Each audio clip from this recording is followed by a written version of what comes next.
Guys, उम्मीद है आप लोग खैरियत से होंगे। आप लोगों की स्टडीज खैरियत से जारी रहोगे और आप लोग इंफॉर्मेशन बेस्ट इंफॉर्मेशन तलाश करने की सर्च में होगे, एनालिसिस करते रहोगे।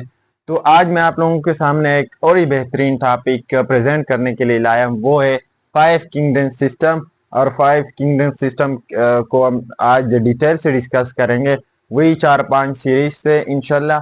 और डिटेल से इसके बारे में बात करेंगे कि ये किसने प्रेजेंट किया था, फाइव किंगडम के क्या मतलब है, और कब ये प्रेजेंट हो गया था, और कितने ग्रुप से कितने किंगडम्स है, स्पीशीज किसे कहते हैं, किंगडम किसे कहते हैं।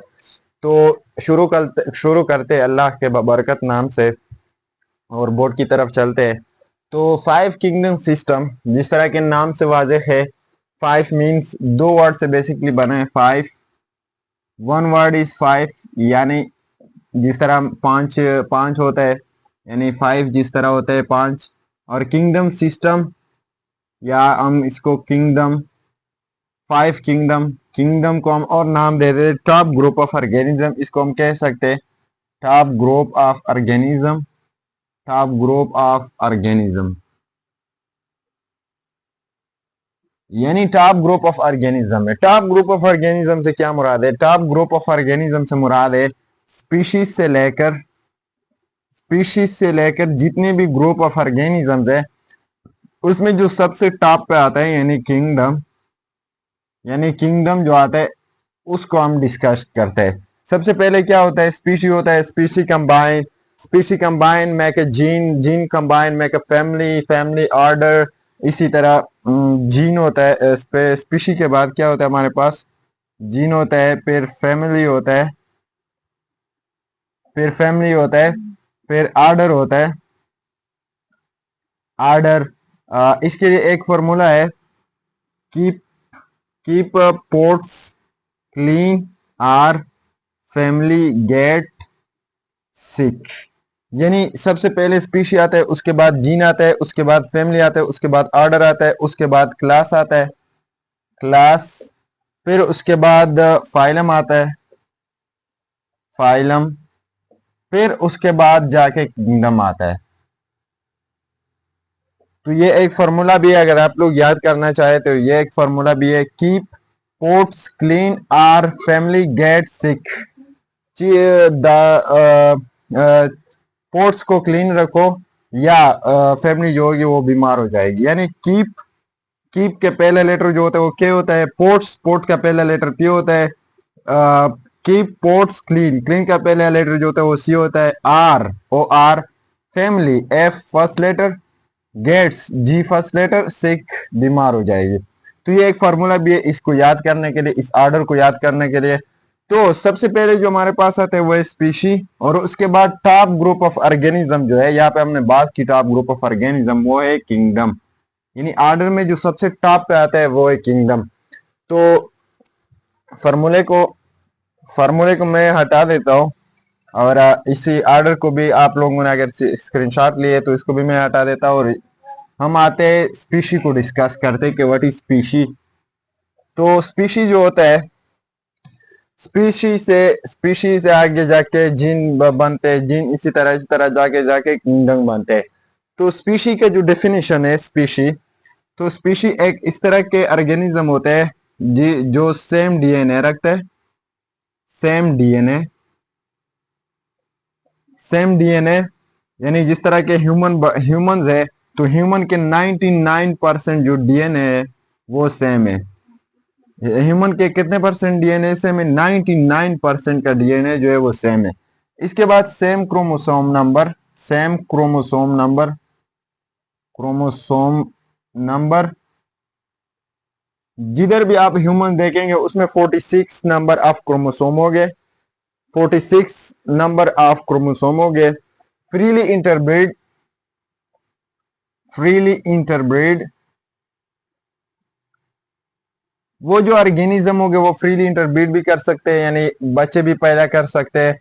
तो उसको हम स्पेशी का नाम देते हैं। वो फ्रीली एक दूसरे के साथ बच्चे भी पैदा कर सकते हैं। उसके बाद free fertile offspring, fertile offspring, तो उसके जो बच्चे हो गए, फॉर एग्जांपल एक पेरेंट के बच्चे हो गए, यानी एक ह्यूमन के बच्चे हो गए, तो उसके जो बच्चे हो गए वो भी बच्चे पैदा करने के काबिल हो, तो इसको नाम हम दे देते हैं freely offspring, fertile offspring. And freely interbreed means they can produce offspring, they can make more generations। so ये प्रॉपर्टी इसमें होगी। तो इसमें जो 1% डिफरेंट है ये क्यों है, ये भी एक क्वेश्चन हो सकता है कि मतलब 99.99% sorry 99.99% DNA of humans are same, why 0.1% are different, 0.1% different क्यों है? तो इसका जो रीजन है वो क्रॉसिंग ओवर की वजह से है। यानी क्रॉसिंग ओवर एक प्रोसेस है जिसके जरिए से हमारा डीएनए 0.1% डिफरेंट होता है, जिसमें हम ह्यूमंस में वेरिएशंस आते हैं। जिस तरह जो पेरेंट्स होता है उसके बिल्कुल हूबहू उसका बच्चा जो होता है ऑफस्प्रिंग होता है वो सेम नहीं होता। तो ये 0.1% क्रॉसिंग ओवर क्या होता है? Change of arms of chromosomes. तो ये एक अपना अकेला अपना अलहदा ही चैप्टर है या अलहदा ही टॉपिक है, तो उसको भी कभी डिस्कस करेंगे कि व्हाट इज क्रॉसिंग ओवर। लेकिन यहाँ पे सिर्फ आप लोगों को ये याद रखना चाहिए कि क्रॉसिंग ओवर किसे कहता है। तो उसके बाद वो क्लासिफिकेशन, अभी ये तो जनरल कुछ इंफॉर्मेशन थी इस किंगडम के बारे में और स्पीशी के बारे में। अभी हम अपने टॉपिक की तरफ आते हैं कि अपना जो टॉपिक है हमारा 5 किंगडम सिस्टम। तो 5 किंगडम सिस्टम जो है ये सबसे पहले 1969 में एक साइंटिस्ट था जिसका नाम था रॉबर्ट वाइटेकर। उसने ये प्रपोज किया था, उसने ये डिस्कवर किया था 5 किंगडम सिस्टम। यानी उससे पहले 2 किंगडम सिस्टम था जो एरिस्टोटल ने दिया था, 2 किंगडम सिस्टम। उसके बाद 3 किंगडम सिस्टम आ गया, फिर इसी तरह जाके जाके 5 किंगडम सिस्टम यानी प्रोटिस्टा को एक अलग ग्रुप में रखा गया, यूनिसेलुलर ऑर्गेनिज्म जो है। आगे वो खैर किंगडम में हम डिस्कस करेंगे कि कौन कौन से किंगडम्स है क्या है। तो ये तो किंगडम उसने डिस्कस किया है 1969 में, रॉबर्ट वाइटेकर ने ये प्रपोज किया था। और उसके बाद इसमें जो है फर्स्ट नंबर पे जो है वो है किंगडम मोनेरा।